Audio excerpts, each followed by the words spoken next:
Hey guys, welcome back to another video. Today we're playing another Fortnite game. We're going down I was too. And also, we're all done. Those were all the movies and shows that weren't too far suppressed down for me to tell you about. I asked a friend what movies weirded them out as a kid, and they said The Hunchback of Notre Dame. What are you talking about? That was a great movie. Get on my level, scrub. I used to watch foxes seduce their meals before they bored them. Were there any movies or TV shows that weirded you out as a kid? Write it down in a journal. The Russians put the first man on the moon.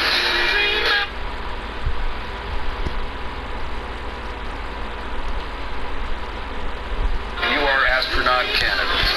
It's not easy. It's not supposed to be easy. No! We will be reaching into space for all of mankind. What does it have to lag? Everyone, shut up and look at this video.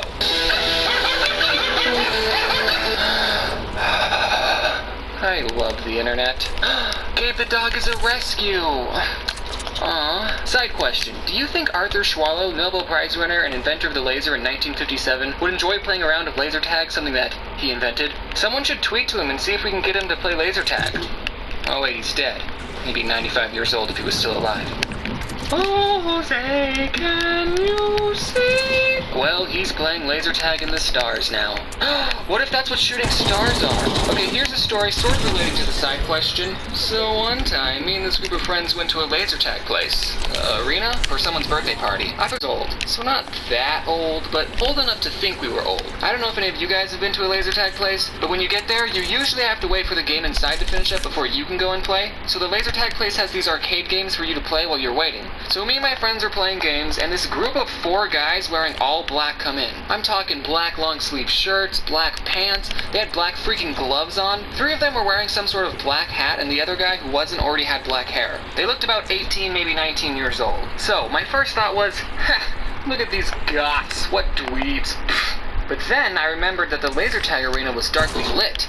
These guys weren't goths. They were wearing camouflage. Part of me was thinking, wow, these guys came prepared.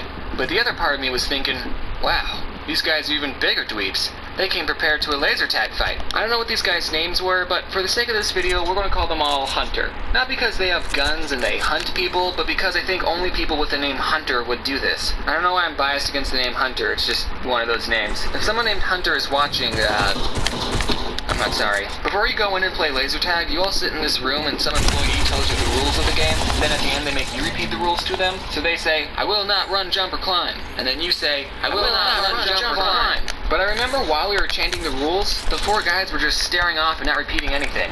Guys, I think these 4 are planning on running, jumping, and or climbing. So we all start playing the game. This was the type of laser tag that you gotta make up a name for yourself. I know I'm being Shot who? And there were 3 teams. There was the but I red don't team, care. People the do it yellow to me team, all the time. and either the blue or green team. I forgot the colors. It's not important. So, while we were playing, we were having laser tag wood, and then I run into this group of people who are wearing strobe lights. I couldn't see their faces or anything in that direction really, but I knew immediately who it was. Do you want to take a wild freaking guess who? It was the Hunter. It was the Hunters! So I got hit many times by them, and then I broke one of the rules. I ran away like anyone should when getting hit by light amplification by simulated emissions of radiation. I found one of my friends and I said, did you see the guys with the strobe lights? And he said, yeah. And they gave me this scar. And he had a 12-inch scar in his face, and I'm just kidding, that didn't happen, it was lasers. So later in the game, I got to one of the high towers to get a good vantage point. I'm about to straight up snipe one of these dweebs. I waited for about 10 seconds when I saw a flashing light, followed by darkness, followed by another flashing light very quickly in the distance. And I just started spamming the trigger. I couldn't see any of their flashing lights that you're supposed to hit, so I was just aiming at a glowing ball. And then, I hit one of them. And I knew immediately it was them because... Remember how we got to name ourselves? Well, no one really took that seriously.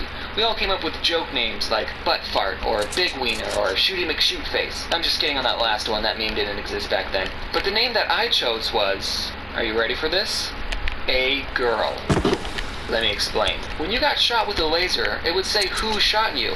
So whenever I shot someone, it would say, a girl shot you. I mean, sure, it's sexist, but I thought it was the pinnacle of my comedy career. Now, I don't know if any of you guys have been in this situation, but let me tell you, it is very hard to keep a straight face when halfway across a laser tag arena, an almost adult man screams with 100% seriousness, I'm gonna kill you, girl! That's how I knew I hit someone. Alright, It's when guys, Hunter we're about to screamed get that. the So everything supply. was pretty normal after that. I finished playing the game, and then when the game was over, I see the hunters holding a wad of black electrical tape in their hands. I'm not saying they put black tape over their sensors so you couldn't see them, but they totally put black tape over their sensors so you couldn't see them. Luckily, though, their team didn't win, so I mean, neither did I know my I'm just team, but using it's this. not important. But I mean, screw What? those guys. Can you imagine them Whatever. in the car driving to the laser tag place? Hunter's driving and he looks over and says, Hunter, did you bring the strobe lights? Yeah, Hunter, I brought them. Hunter, you brought the tape, right? Yeah, it's right here, Hunter. Hey, Hunter, where's your hat? Hunter said he was going to bring me one. Oh, sorry, Hunter, I forgot. Here, Hunter, take my hat. My hair's already black. Thanks, Hunter, you're the best. Yeah, Hunter sucks. If your name was Hunter, you'd probably suck too. So, yeah, I'm sorry this video took a long time to make. It's been about 3 weeks. I've just been busy. It's a beautiful morning. I think I'll go outside for a while. Just smile.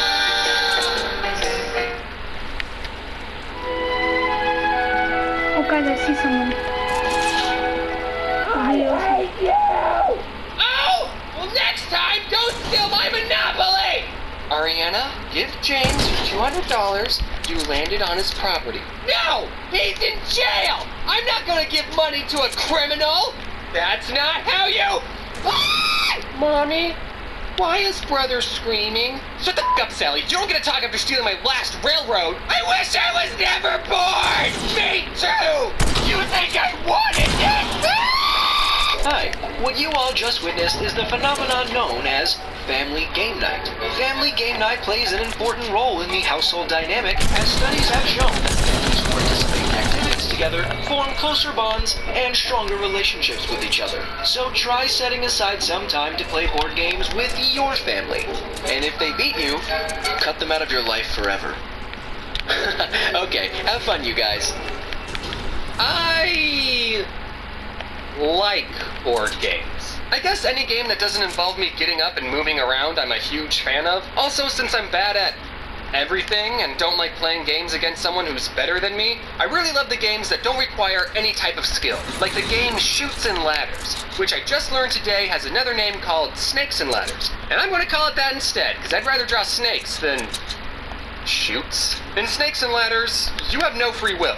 You're at the mercy of a single dice, and I love it. While I was looking up walkthroughs for Snakes and Ladders, I quickly learned that this game was made for preschoolers, which is probably why it's so simple. Or how about the game Sorry, which is the most unapologetic game I've ever played. There's some strategy in that game, but most of the time you're just getting revenge on the players who've wronged you. And the creators of Sorry knew this because the tagline of the game is Sorry, the game of sweet revenge. Which, if you think about it, is a pretty funny oxymoron. Aha! Take this! Sorry. I know how to play chess, but like most things, I'm not very good at it. Unless I'm playing against someone under the age of 4, I don't want to play that game. Because it shows everyone how bad I am at planning ahead. That's a game that's 100% strategy-based. It's like the IQ test of board games. Beating someone in chess will put you more ahead academically than anyone with a Harvard degree. And you'll get more babes. However, there is one exception, and that is, it's okay to lose at chess if you're playing against a computer, even if it's on easy mode. Computers are way better at planning ahead than anyone, because I don't know how, but a human made a computer that can beat the world's best chess player, but the creator of the computer can't beat the world's best chess player. So I guess that means it's game over. We tried our best, but we've peaked. Whenever you beat a computer in chess, it was going easy on me.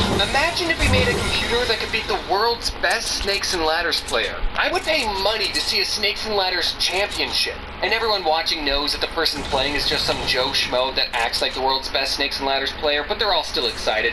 And there's real snakes that you get to slide down? That would be amazing! Sign me up.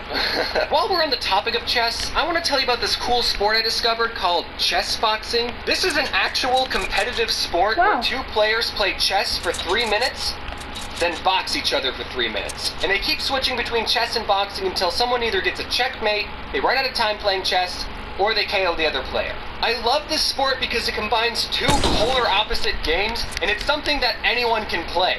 Brains over brawn? Try this. That was a good move.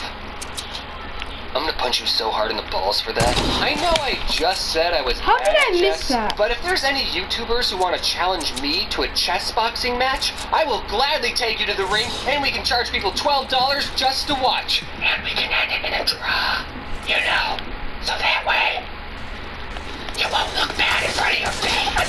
So Battleship, that's another board game, and it also got a big Hollywood movie based off of it. I haven't seen it, but I hope there's a scene where the captain of the ship goes, "Men, Oh! fire at D6?" And then there's an explosion in the distance, and then Rihanna, who is actually in that movie, says, "Sir, the alien sent a message. It says, miss." And the captain goes, Someone write that down so we don't forget. And then there'd be an explosion at the back of their ship, and alarms start going off, and everyone on board starts freaking out except for the captain. He goes, "Rihanna, send the aliens a message. Tell them it." Also, ask them if they think the situation would make a good board game. And if that scene is not in the movie, I hate it. Did anyone else collect a bunch of Pokemon cards but never knew how to play the game? I don't think I met a single person who actually knew how to play the card game. Which was weird, because in my school, the card game was just as popular as the video games. Kids would always show off their collection of cards and binders, and everyone always wanted the highly coveted shiny Charizard card. You know which one I'm talking about. You know which one I'm talking about. You know which one I'm talking about. Unlike Yu-Gi-Oh!, which had dedicated episodes explaining why these 5 pieces of cardboard were expensive, the shiny Charizard was rare, not that it looked cool. But then when you ask someone, "Hey, do you want to play a game?" they would say, "Okay, I summon my Charizard in attack mode." Does anyone even know how to play the Pokemon card game? I bet none of these guys even know what they're doing. How'd this guy win? He didn't even call Uno. I can't be too hard on the Pokemon cards, because the card game I like is probably way more complicated than Pokemon. I don't know for sure because, like I said, I don't know how to play the Pokemon card game. But my favorite card game is Neo. I'm just kidding, that was a joke. No!